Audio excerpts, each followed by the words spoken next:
Hello friends, welcome back to another week of meals video where I share with you recipes that I have made for my family throughout this past week. If you are new here, welcome. I am starting off today's video with a blueberry biscuit recipe. This one is fairly new to me, but this is a really wonderful recipe. If you have guests coming into town, or if you just have an abundance of blueberries in your garden, this is a really great recipe to do. And at first, I'm always a little intimidated by biscuits. They can kind of fail very easily.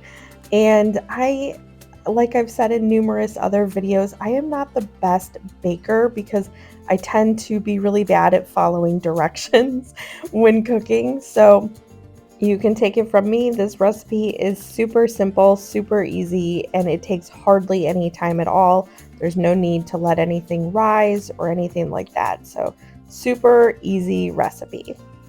I started off by combining all the dry ingredients in my mixer, and then I added in the wet ingredients. I am doing a couple ounces of blueberries, and I'm first coating them in flour. I'm not sure if that helps, but I did hear in a different video that actually does help with them to not settle to the bottom, so I am going to do that. The dough was a little more wet than I think it was supposed to be, so I did add flour. If you find that your dough is the same, you can always add a little bit of flour at a time to kind of get it the consistency that you're wanting and able to work with it on a floured surface. So I added just a slight amount more flour and I put it out on a floured surface. I'm going to roll it out very gently because of the blueberries. And then also I found something a little interesting with this recipe. They do not have you actually like cut the butter in. So it does say to cube up the butter pretty small about an hour before you're wanting to make this and put it in the freezer. I probably did a little less than an hour. I don't have very much patience. So it doesn't, I'm assuming if it's very cold butter, it does not have to be frozen, but you'll just put that in and then you kind of fold it in the dough. And then if you notice while you're rolling it out afterwards that it is kind of melting and making the dough a little stickier, you can just put a little bit more flour out and roll it out so it doesn't stick to the counter.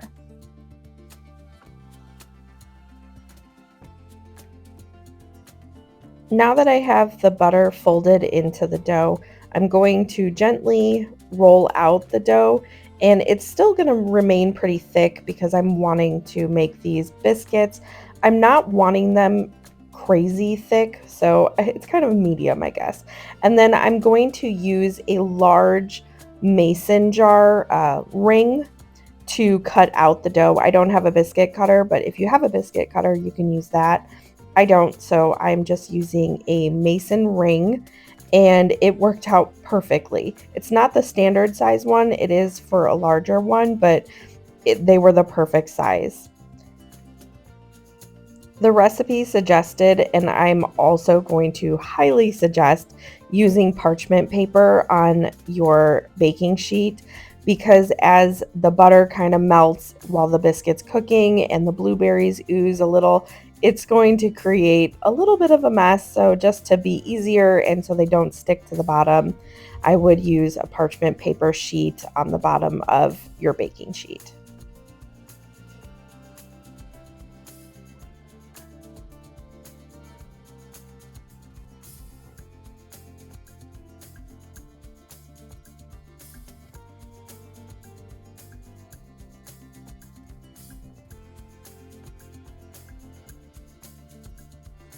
I have 2 pans of these biscuits. They only make about 6 to 10 depending on the size that you're doing.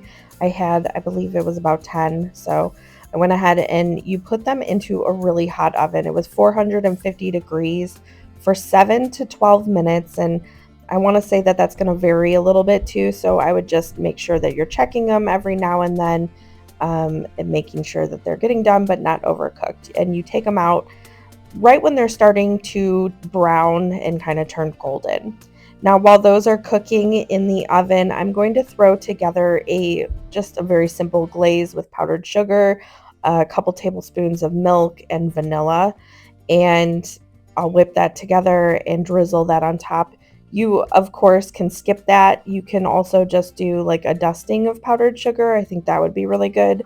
Um, and the recipe, it actually didn't say it. It was a little odd how the recipe had it. And if you're curious, the recipes I will have posted down below in the description box if you're wanting to try any of these out from today's video. But it did have you brush butter over top of them whenever they came out of the oven. So I did melt some butter and I'm going to brush them over the tops, and then I will put the glaze over top. I knew my kids would love them if they were glazed. My two youngest, they are a little bit iffy when it comes to blueberries. So I never really know if they're going to like the recipe or not.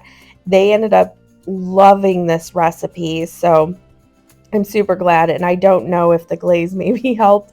They said they tasted so much like donuts, and I agree, they were really, really delicious. I also do want to add that the original glaze in the recipe calls for a touch of lemon juice to be added into it, and although I think that that would be delicious, I did not have any lemons on hand or any lemon juice, so I did not put that in, but I do definitely suggest adding that in. I'm sure it adds such a wonderful flavor to these. Here is how they turned out. They are the perfect combination between a donut and a biscuit, and they make such a wonderful either a dessert or a breakfast. And like I said, if you have an abundance of blueberries in your garden, or if you have guests staying with you, I feel like this is a really, really great option to serve.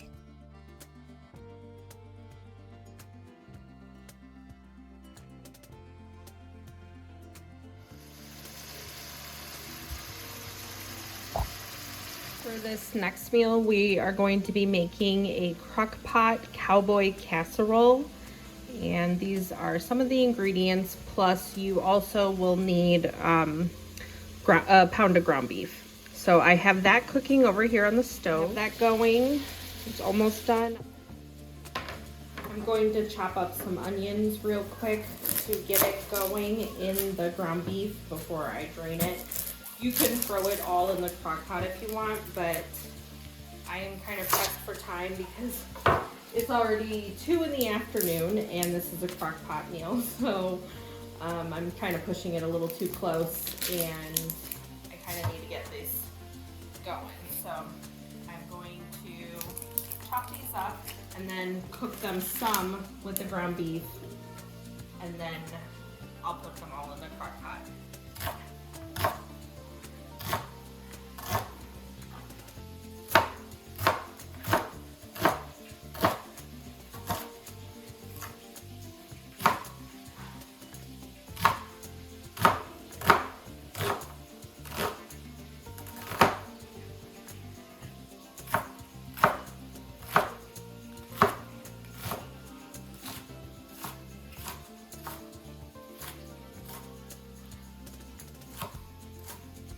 Oh, the onions are burning. I need to invest in goggles or something. Does anybody else watch that girl? She wears goggles with the eyelashes for the onions. I have tried so many different things to do with onions and they always still burn my eye. You know, there's a trick where you could put like a wet cloth or paper towel like right here, and then says that it's supposed to go towards that. That never works for me. What are the other ones? There's a couple of other ones that I've tried. I've never tried the goggles thing, but like I said, I don't know if that's real or not. Okay, I'm gonna go ahead, now that I got these kind of roughly chopped, I'm gonna go ahead and put them into the ground beef. Heads out started barking at his friends, so you hear him. That's what that is. I'm gonna mix these up, and the meat's basically already done, so I'm just gonna cook these for a couple of minutes before I put it in the crock pot. I have already drained this beef and onions, so they're going into the crock pot.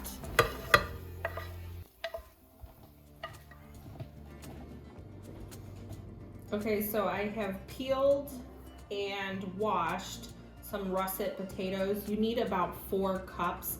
I'm gonna dice them kind of, I guess, into smallish cubes. And then we're gonna put those in the crock pot next.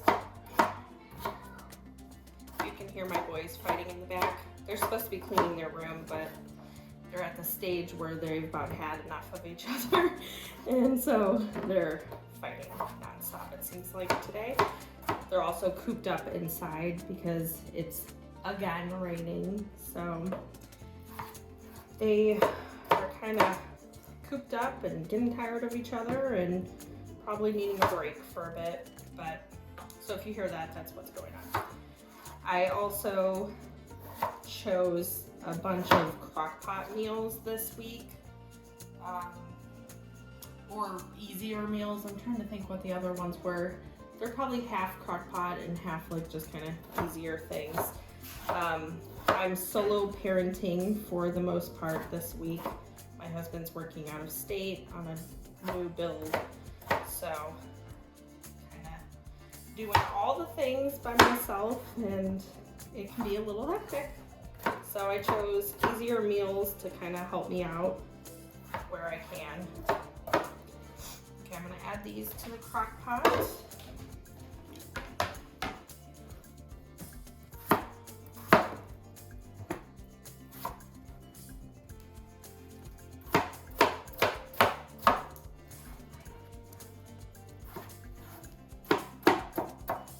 The recipe does call for 4 cups of diced potatoes, but if you need to feed a little more or a little less, you can obviously change that up a little bit. It kind of just depends. We are feeding a family of 6, kind of. So not really my husband, but I like to have leftovers for lunches and stuff. So I'm going to go out and just count him still so we can have leftovers, and I'll count his as leftovers. But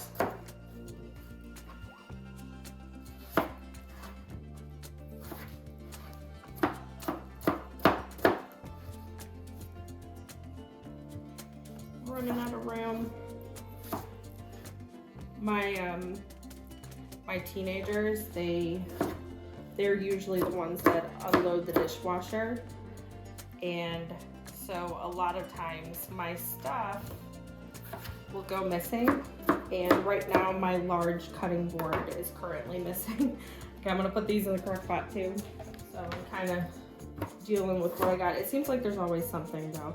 It always seems like something is missing from my kitchen. And then, you know, whenever I don't need it and I'm going through looking for something else, I'll come across what I was looking for. That will probably be my cutting board next. Now I always do this with potatoes, it's like pasta. I ended up kind of shooting over, and we are gonna have more than 4 cups, but that's okay. So I'm gonna put the last ones in the crock pot now. Okay, now for our other ingredients. I have already opened the cans. You need basically rotel. This is just off-brand, and I didn't know if I needed to drain it. I drained most of it, but not all of it. So 1 can of rotel in there, 1 can of the dark red kidney beans. You could probably also do other beans if you're wanting to, but the recipe that I am following used kidney beans. And then it says a cup of frozen corn. I'm just gonna do a can of corn. And I did drain that one too. And then a can of cream of mushroom. And then this is just a smaller can, which I'm gonna have to double check, but I think that's all I needed was the smaller can. 1 of those. Okay, I rinsed off my spoon, and I'm gonna do a scoop, like a tablespoonish, of some minced garlic. And some black pepper, measure with your heart, some chili powder. I think it was about a tablespoon, I want to say, teaspoon, tablespoon, you know, and then some salt.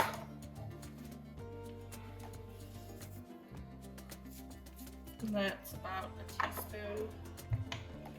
And then it said a cup of shredded cheese. That's about half a cup. And then some more. And then half a cup of milk. And then we'll stir it and start it up.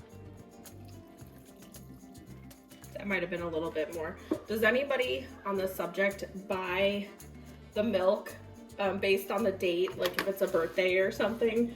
We always do, we always have, and I'm just gonna stir it all together, but we always do. And so my husband, his birthday's coming up, it's May 20th, and he was picking out the milk, and so all of our milks currently are going to be like May 20th or anything of significance around that time. He'll go ahead and get, you know, whatever date he sees as significance. So currently our milk is his birthday, and then before that it was probably Theo's, but it's just funny because I used to pay more attention to that when we were younger, I guess, and I didn't realize that he still did. So it was funny the other day in the store where he pointed out the date of the milk and it being for his birthday. So does anybody else do stuff like that? Does anybody else pay attention to the milk expiration dates like we do? Okay, so that's pretty much stirred. I thought there was gonna be like a little bit more liquid. Let me show you a little bit better of an angle. Okay, so it's pretty thick. You could probably add, you know, like some broth, like beef broth, vegetable broth, chicken probably even, or I'm wondering if I was supposed to do like the juice of the rotel, so maybe that's why it's a little less liquidy, but I'm gonna add, maybe I'll add a little bit more liquid, and then I'm gonna start it up and kind of just watch it.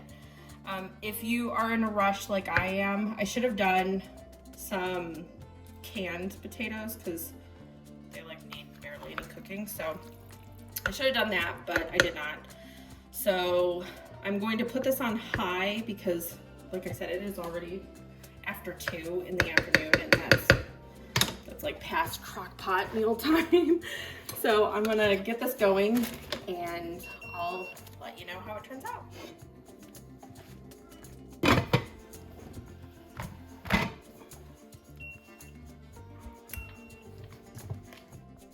And here's how our Cowboy Casserole turned out. It ended up being a huge hit.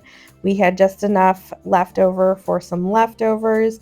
I served it with just some pumpernickel bread for my kids, and they devoured this. They loved it. The only suggestion I would make is don't be like me and wait until the very last second, unless you are using canned potatoes. It took forever to cook, and we ended up having a later dinner that night, but yeah, I just waited way too long for a crock pot meal, and that's just what happens, I guess, when you're a busy mom.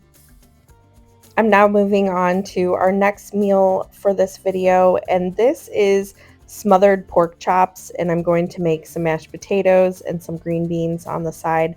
So I am chopping up some potatoes to go ahead and boil to make mashed potatoes.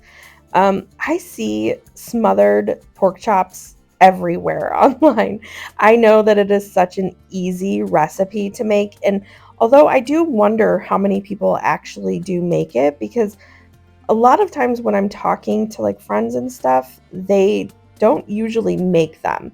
But the ones that I've always kind of seen made, they're usually in the crock pot, and although those are pretty good, I don't tend to like the texture of the pork chops once they've been cooked for so long in the crock pot. So I am actually going to sear them on the stove, and first I'm going to just lightly bread them in flour. I'm not going to use egg or anything. I'm just going to season the pork chops with all-purpose seasoning, and then I'll lightly put them in the flour on each side, and then I'm going to put them in a tiny bit of olive oil on the stove just to kind of sear them on the outside. And then I'll put them into the baking dish with like a gravy mixture that we'll make, and I'll bake them that way. It is still super, super easy, and it doesn't take hardly any time, but I enjoy the texture a lot more when they're done like this opposed to the crock pot. They still have a very delicious taste when they are done in the crock pot. And I don't think you usually put them in flour. If you usually do them in the crock pot, let me know. I can't remember if they're put in flour before you put them in or not, but either way, I am putting them in on the stove, and then I'm going to put them in the oven to kind of cook in the gravy that way. It's just something that is a more personal preference of mine. I also forgot to mention, if you have boneless pork chops, that is best, but wherever I got these from, they actually did not have boneless, so I just got bone-in pork chops, and that's what I'm using. I did decide to do 2 different baking dishes. I had 8 pork chops total, and they were kind of big, so I separated them into 2 different baking dishes. You can also do your own like gravy from scratch, but I'm trying to keep this very simple, very quick this evening since I'm doing most of my parenting alone, just trying to keep it simple for myself. But I'm going to combine a cream of mushroom soup in each one of these baking dishes. I'll pour on a packet of brown gravy, and then I will add in some broth into each one of these. I'll stir it up, and then I'm going to chop up mushrooms and put them in each, and then I will put the pork chops in after they're done searing on the stove.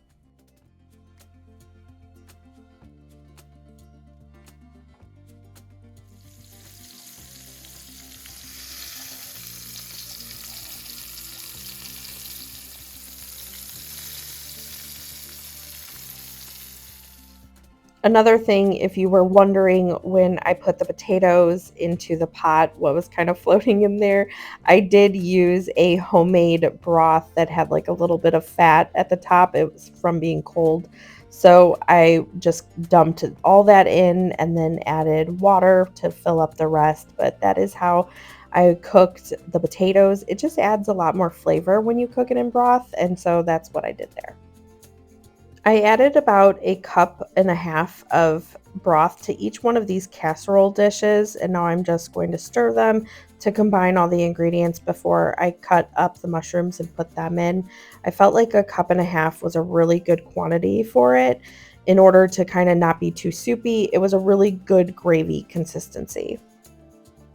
I am using a good amount of mushrooms because they cook down really small. My kids do like mushrooms a lot, but if you do not like mushrooms, you do not have to use them. But although it seems like it's a large amount that I'm using, it really isn't once it's all cooked and everything because they cook down so small.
As the pork chops are finishing up on the stove, I'm going to add the finished ones into the casserole dish. I'm kind of just scooting them around, trying to get them covered as much as I can and not just have them just on top of the gravy, but you want to kind of put them in and incorporate them a little so they can continue to cook in the gravy while they're in the oven.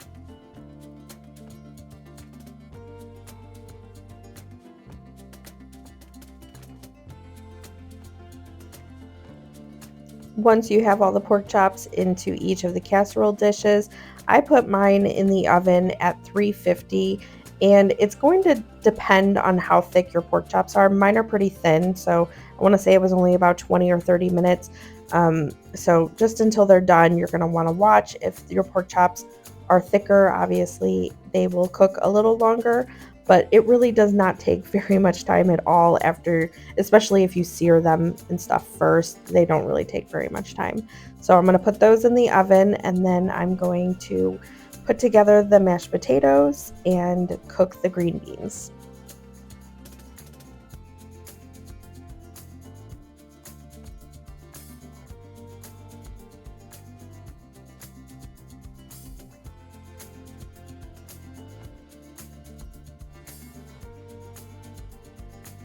I did not go crazy with the ingredients for the mashed potatoes, and I tend to not do that really when I'm going to be serving a gravy.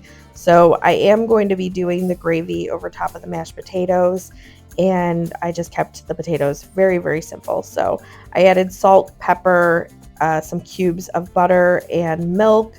I'll add in some more milk after I mash it up some to get more of a consistency that I'm looking for, but I kept it very, very simple.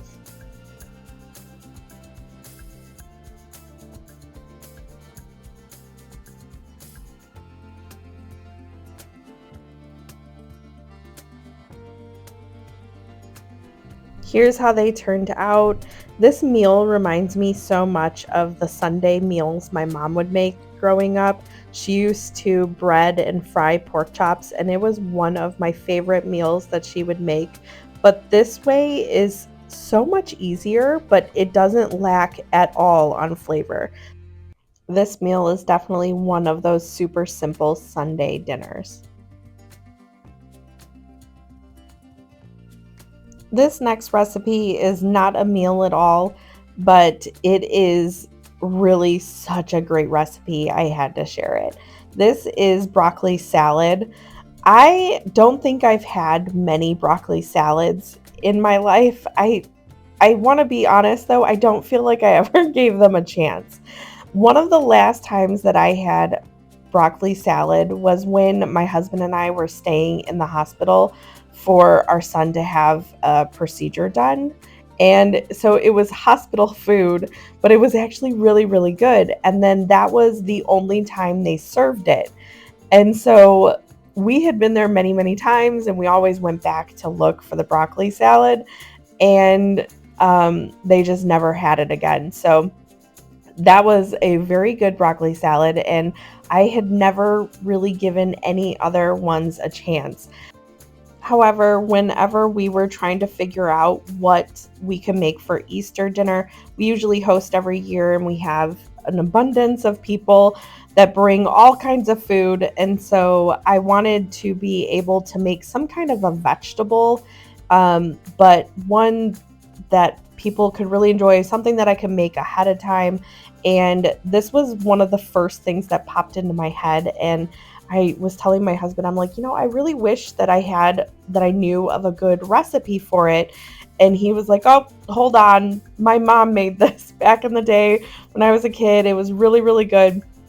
So my mother-in-law actually gave me this recipe, and I will post the original recipe that she sent down below in the description box. However, I have made quite a few, maybe only a couple adjustments to the recipe.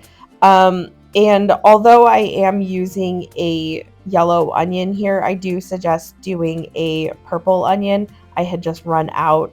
I have made it with both, and they still are very good with both kinds of onions, but I do prefer it with the red onion instead.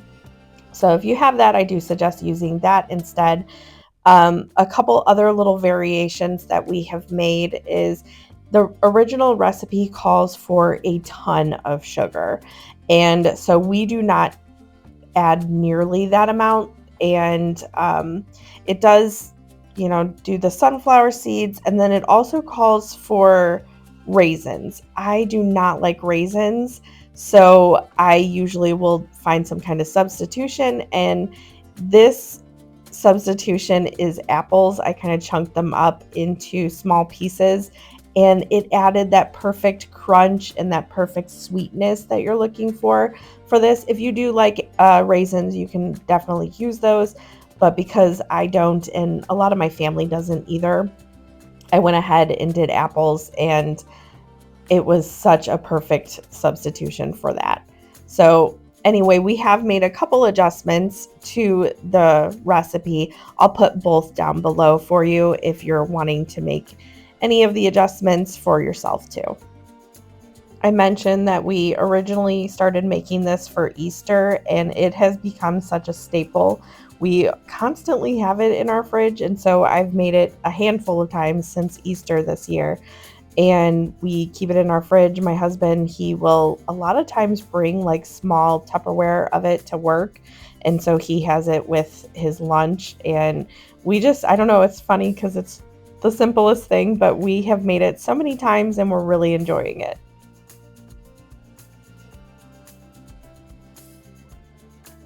And of course, I am the queen of always starting with the wrong size dish. So I'm making a switch, and okay, so this dish, I just got at Walmart for less than $2, this like terracotta colored one. And it is huge. You can't even tell, I feel like, in this video, but it is giant. And it was less than $2. And like, it's so big where you're like, where am I going to store this thing? So I ended up switching, and I was kind of excited to be able to actually use it because when I first bought it, I'm like, this is big, but I don't know really how much I'm going to use it.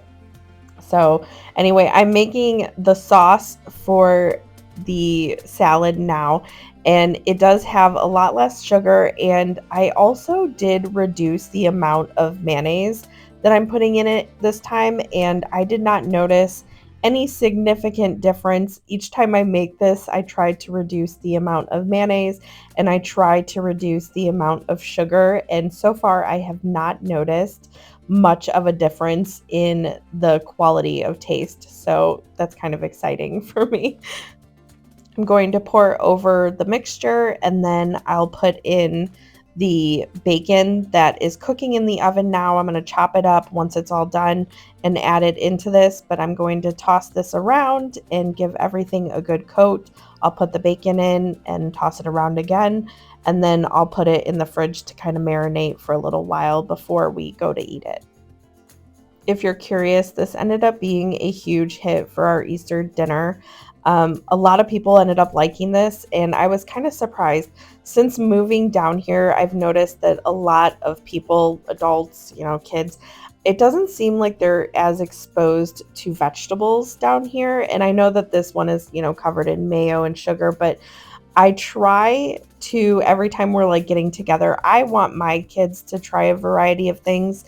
And when they tell me that they don't like something, I usually will kind of try it in a different way so they can find some variation of it to eat. And I feel like I'm trying to do that with the adults down here too. I'm always serving things or a vegetable or something in a different way that they're not used to. And even though they claim to not like a lot of the stuff, like broccoli, for instance, that ended up being a huge hit anyway. So I'm looking forward to making it throughout the summer for our barbecues and stuff like that. I'm moving on to the last meal of our video. This is sausage and potato soup, and I'm going to cook it in the crock pot. I'm just cooking the Italian sausage on the stove, and I do cook like the vegetables afterwards a little bit on the stove too, but in the same pan, so I'm not using a bunch of different pans. Like I said, I'm trying to do a bunch of crock pot meals, and it actually ended up working out this week because the weather was a little cooler and it rained a lot this week, so it ended up kind of working out that it felt like crock pot weather, if that's a thing. I don't know if I say that and people are like, what does that even mean? But when the weather is cooler and it's rainy and you just want a nice soup or casserole or something in the crock pot, that was this week. And so that is what I ended up doing, and it worked out because I threw everything in the crock pot or in a casserole dish, and I didn't have to spend so much of my time cooking and cleaning up after everything. So I made this sausage and potato soup. I'm not sure if I've made this before on my channel, but it's a pretty good one. I like making this. My family really enjoys it, and a lot of times I'll actually make like bread bowls for them, or I'll just make some, crusty bread to serve with it. I did not do that this time, but again, I'm trying to make things simple for myself this week, but they're always, grilled cheese, anything very simple is delicious. And this recipe I make a lot during the winter, but I'm just trying to take advantage of its ease and of the weather this week.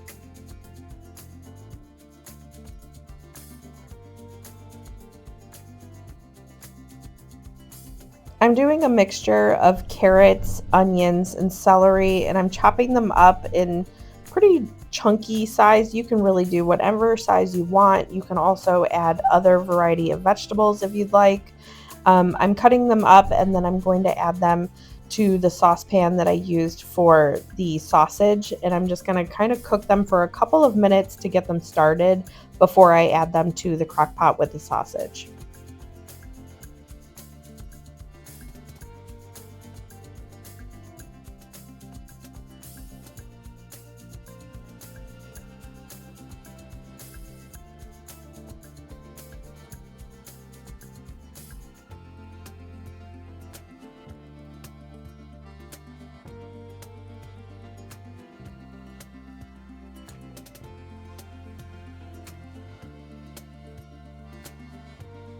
As those are cooking, I'm adding some basil in. I'll add some salt and pepper and a little bit of garlic too. I'll mix those up and cook it for a couple of minutes.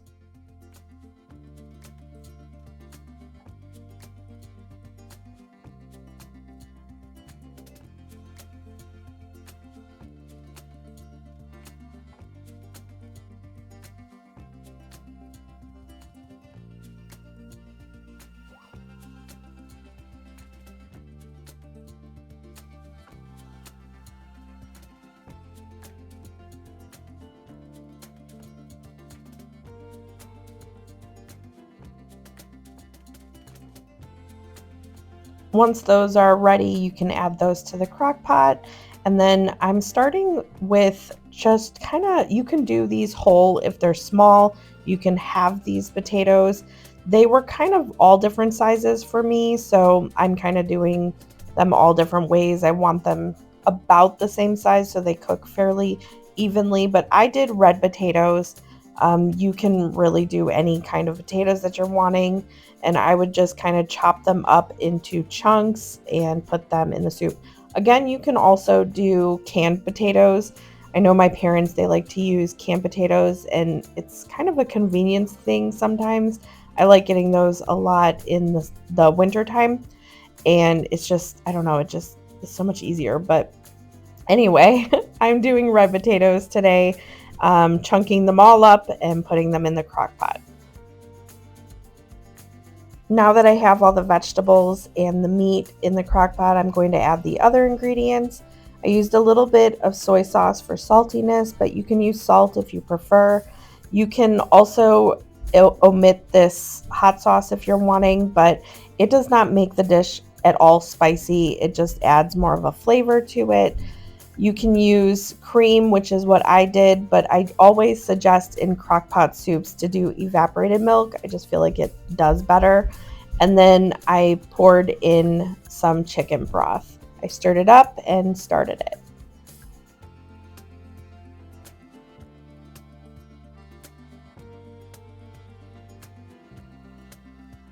But that is all I have for you today. Thank you so much for watching another weekly meals video with me. I hope you have a great rest of your day. I'll see you in the next one. Bye.